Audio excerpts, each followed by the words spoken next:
అయితే జనరల్గా ఇప్పుడు నాగర్ కర్నూల్లో చాలా పోటాపోటీగా జరుగుతూ ఉంది, ముగ్గురు అభ్యర్థులు కూడా.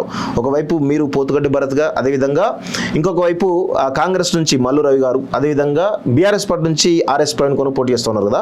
సో ఈ ముగ్గురు అభ్యర్థుల మధ్య త్రిముఖ పోరు ఉంటుందని అనుకోవచ్చా? ఎట్లా ఉంది పరిస్థితి గ్రౌండ్లో? మీరు తిరుగుతూ ఉన్నారు కదా. జనరల్గా ఇది అసెంబ్లీ ఎలక్షన్ అయితే ఒకలాగా చూస్తారు. లోక్సభ ఎలక్షన్ నరేంద్ర మోడీ గారు ప్రధానిగా చేయాలనే ఒకే ఒక తలంపుతో ప్రజలందరూ కూడా బీజేపీ వైపు చూస్తున్నారు. ఇంతకుముందు మీరు గమనిస్తే లాస్ట్ ఎలక్షన్లో 2019 లోక్సభ ఎలక్షన్లో బీజేపీకి ఒక అసెంబ్లీ సీట్ మాత్రమే వచ్చింది, కానీ లోక్సభలో 4 గెలిచారు. అదే పునరావృతం అవుతుంది. ఇప్పుడు ఆ 1కి 8 సీట్లు వచ్చినట్టే, ఇప్పుడు ఆ 4కు 3 సీట్లు 12 సీట్ల పైగా మేము బీజేపీ గెలుచుకుపోతున్నాం. దానిలో నాగర్ కర్నూలు ఉంటుందని మీ ప్రగాఢమైన నమ్మకమా? ఖచ్చితంగా ఉంటుంది.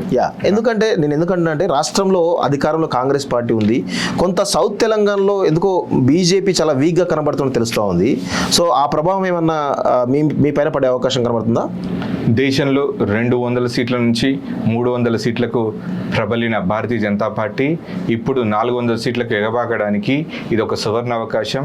నరేంద్ర మోడీ గారు ఏం చేస్తున్నారని గత 10 సంవత్సరాలుగా ప్రజలు గమనిస్తున్నారు. ఏదైతే మీరు అడుగుతున్నట్టు దక్షిణ తెలంగాణలో భారతీయ జనతా పార్టీ లేదనేది, ఇప్పటి నుంచి ఆ మాట రాకుండా భారతీయ జనతా పార్టీని ఇంకా బలీయంగా పటిష్టంగా చేయడానికే మేము భారతీయ జనతా పార్టీలో జాయిన్ అవ్వడం జరిగింది. మీరు చెప్పినట్టు నాన్నగారి అనుభవం, మంచి పేరు ఉపయోగపడుతుంది నన్ను గెలిపించడానికి. అయితే మీరు ఆల్రెడీ మీ ఫాదర్ బీఆర్ఎస్ పార్టీలో ఒక ఎంపీగా కొనసాగుతున్నారు, 2019 నుంచి ఇప్పటి వరకు కూడా కొనసాగుతున్నారు. అలాంటి బీఆర్ఎస్ పార్టీని వీడి మీరు బీజేపీలో చేరడం గల కారణాలు ఏంటి అసలు? బహుశా దీనికి చాలా కారణాలే ఉన్నాయి. ఒకటి, ఒక ఎంపీ రోల్ బీఆర్ఎస్లో 0 అని చెప్పొచ్చు. కేవలం కేంద్ర ప్రభుత్వాలు ఇచ్చే స్కీమ్లు, గ్రామీణ Sadak Yojana, national highways, Prasad schemes లాంటివి తప్ప ఒక ఎంపీగా ఏదైనా పని చేయాలంటే, కనీసం దళిత బంధు ఒక ఎంపీ ఇవ్వాలంటే కూడా ఇవ్వలేని పరిస్థితిలో అన్ని ఎమ్మెల్యేలే బాస్లు అని చెప్పేసి ప్రజలకు ఎంపీలను దూరం చేసే వ్యవస్థను బీఆర్ఎస్ పార్టీ ఏర్పాటు చేసింది. కేవలం ఎమ్మెల్యేలు మాత్రమే ఫ్రంట్ ఫేస్ గా ఉండాలి, ఇంకెవరూ కనిపించకూడదు, ఇంక్లూడింగ్ మీ యాజ్ జెడ్పీటీసీ. ఎవరు కనపడకూడదు. ఎవరైనా సరే ఎమ్మెల్యే మోకాళ్ళ దగ్గర వెళ్ళి కూర్చొని వాళ్ళు పనులు చేయించుకోవాలనే వ్యవస్థను క్రియేట్ చేసింది. తాను పెంచి నా పాము తనే కాటేసినట్టు ఆ వ్యవస్థ ఈ రోజు ఆ పార్టీ కుప్పకూలిపోవడానికి ఒక కారణం. అంటే ఆ పార్టీ కుప్పకూలుతుందనే భావంతో మీరు భారతీయ జనతా పార్టీలో జాయిన్ అయ్యారా, లేకపోతే ఇంకేమో? ప్రజలు, నాన్నగారు మీరు అన్నట్టు 30 సంవత్సరాలుగా సర్వీస్ చేస్తున్నప్పటికీ ఒక ఎంపీగా ఏ రోజు కూడా తను సాటిస్ఫైడ్ గా లేకుంటే, మనం ఎన్నో పనులు చేయాలని ప్రజలు ఎంతో ఆశతో మన మీద ఓటేసి గెలిపించారు. దాదాపు టిఆర్ఎస్ పార్టీ 3 సార్లు పోటీ చేసినా ఎప్పుడు కూడా అభ్యర్థి గెలవలేదు. కానీ నాన్నగారు పోటీ చేసినప్పుడే 2 లక్షల మెజార్టీతో గెలవడం జరిగింది. అది ప్రజలు ఆయన మీద ఉన్న ప్రేమను చూపించారు. అటువంటి ప్రేమను చూపించిన ప్రజలకు మనం సాయం చేయాలన్నా కూడా మళ్ళీ ఎమ్మెల్యేలు అడ్డుపడడం, ఇటువంటి వ్యవస్థలో ప్రజలకు సరైన న్యాయం చేయలేకపోయాం. అటువంటి తరుణంలో ఒక నిర్ణయం తీసుకోవాల్సిన అవసరం వచ్చింది. ప్రజలకు ఇన్ని సంవత్సరాలు ప్రజలకు సేవ చేస్తూ దాన్ని కొనసాగించాలంటే ఒక బలీయమైన నిర్ణయం తీసుకోవాలనే ఉద్దేశంతో భారతీయ జనతా పార్టీలో చేరారు. అయితే ఇప్పుడు ప్రస్తుతం మీరు మీ ఫాదర్ ఎంపీగా ఉండే, మీరేమో జెడ్పీటీసీగా ఉన్నారు. అంటే ఈ 5 సంవత్సరాల కాలంలో మీరు ప్రధానంగా బీఆర్ఎస్ పార్టీ నుంచి అనేక అవమానాలు ఎదుర్కొని చెప్తా ఉన్నారు కదా. అంటే ఎలాంటి అవమానాలు? జనరల్గా మీరు పార్టీ పరంగా ఎమ్మెల్యే ఆధిపత్యం ఉంటుంది తప్ప ఎంపీ కానీ మా లాంటి వాళ్ళకి కానీ ఎలాంటి అవకాశం ఉండదు, ప్రజలతో కలవడానికి కానీ ప్రజలకు ఏమైనా నిర్ణయాలు తీసుకునే క్రమంలో అంటున్నారు కదా. అలాంటి సంఘటనలు ఏమైనా కనబడుతున్నాయి మీకు? ఏమైనా చెప్పడానికి ఏమైనా అవకాశం ఉందా? చాలా ఉన్నాయండి.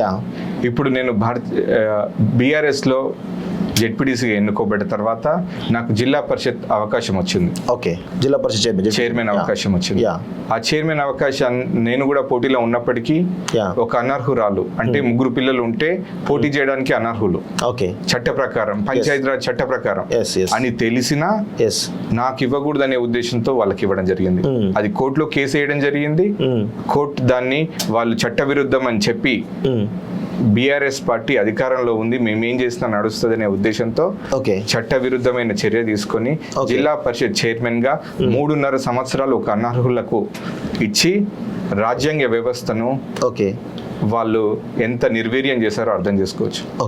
కేవలం వాళ్ళు చెప్పింది నడవాలి, ఓకే అంతే తప్ప ప్రజలకు సర్వీస్ చేయాలనే ఉద్దేశం లేకుండే. ఓకే దాని తర్వాత మళ్ళీ జిల్లా పరిషత్ చైర్మన్ అవకాశం మళ్ళీ వచ్చింది. వచ్చినప్పుడు మా జిల్లా స్వరూపం ఎట్లా ఉంటుందంటే 20 మండలాలు ఉంటాయి మాకు నాగర్ కర్నూలు జిల్లాలో. అందులో 19 మండలాలు నాగర్ కర్నూలు పార్లమెంట్కి వస్తాయి, ఒక మండలం మహబూబ్ నగర్ పార్లమెంట్కి వెళ్తుంది. అవును. కానీ రెండోసారి కూడా నాకు ఇవ్వద్దనే ఉద్దేశంతో ఆ ఒక్క మండలానికి జిల్లా పరిషత్ చైర్మన్. ఓకే ఇది అందరూ ఎమ్మెల్యేలో చదువుకున్న వ్యక్తి, చురుకైన వ్యక్తి, ప్రజల్లో పేరు సంపాదించుకుంటాడు. రేపొద్దున ప్రజల్లో పేరు సంపాదించుకుంటే రాములు గారి పేరు నిలబెడతాడు, మాకు ఇబ్బంది అవుతుంది అనే ఉద్దేశంతో నన్ను అడ్డుకోవడం జరిగింది. ఓకే, సో ఇలాంటి అనేకమైన సంఘటనలు ఈరోజు మీ బీఆర్ఎస్ పార్టీలో మీకు బాగా బాధ కలిగించింది వాస్తవంగా? ఖచ్చితంగా బాధ కంటే ఎక్కువ ప్రజలకు దగ్గర కావడానికి ఒక అవకాశంగా భావించుండే. ఓకే, రెండోసారి ఏదైతే జైసానో అప్పుడే నేను రాజీనామా జరిగింది. అధికార పార్టీలో ఉన్నప్పటికీ, ఒక ఎంపీ గారి కుమారుని అయినప్పటికీ ఆత్మగౌరవాన్ని మించింది ఇంకోటి లేదు. కాబట్టి ఒక అవకాశం వచ్చినప్పుడు ప్రజలకు సేవ చేసే అవకాశం ఎవరైతే రైట్ పర్సన్ ఉంటారో వాళ్ళకి మాత్రమే ఇవ్వాలని కోరుకున్నాను. అప్పుడు ఇది ఎస్సీ రిజర్వ్ సీట్, ఎస్సీల మీద ఒక ముద్ర వేయడానికి, అనర్హులకు ఇచ్చి వీళ్ళకు పని చేత కాదు అనే ఒక ముద్ర ఎస్సీలకు వ్యతిరేకమైన పార్టీగా బీఆర్ఎస్ పార్టీ వ్యవహరించింది.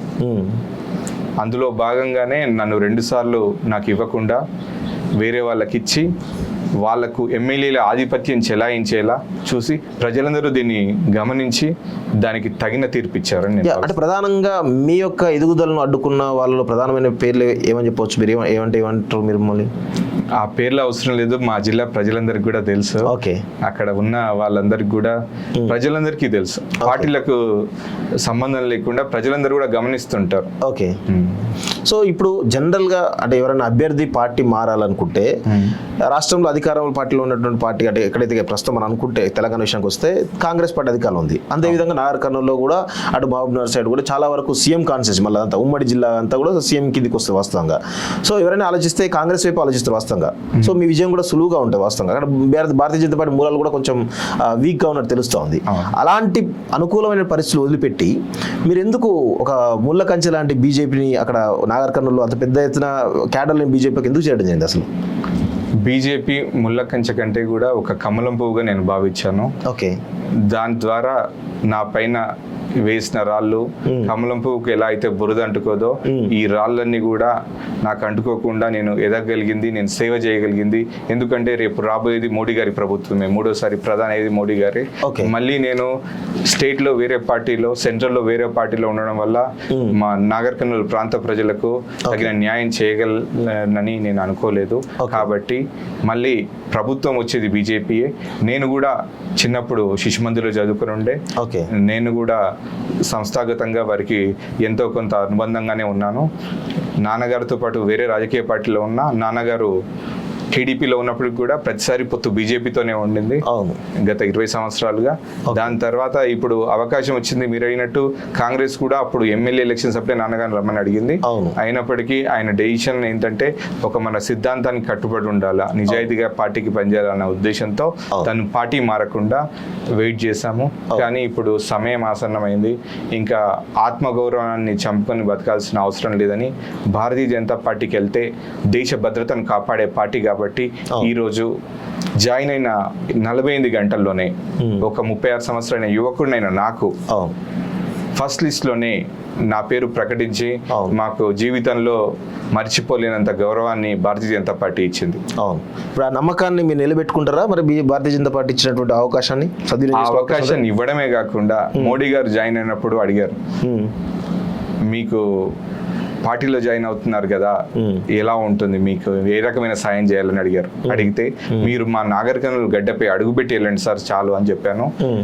అది అడిగిన 15 రోజుల్లోనే ఆయన టూర్ ప్లాన్ చేసుకొని మొదటిసారిగా నాగర్ కర్నూలు గడ్డపై అడుగుపెట్టి యువకుడినైన భరత్ కు టికెట్ ఇచ్చాము, అతన్ని గెలిపించుకొని రమ్మని ఆయన ఆశీర్వదించెళ్ళారు. అటువంటి ప్రపంచ దేశాలన్నీ ఒక హీరోగా, ఒక యుగ పురుషుడిగా, ఒక నాయకుడిగా భావించే మోడీ గారు ఈరోజు నాగర్ కర్నూలు గడ్డపైకి వచ్చి నన్ను ఆశీర్వదించడం జీవితంలో మర్చిపోలేని గొప్ప అనుభవం.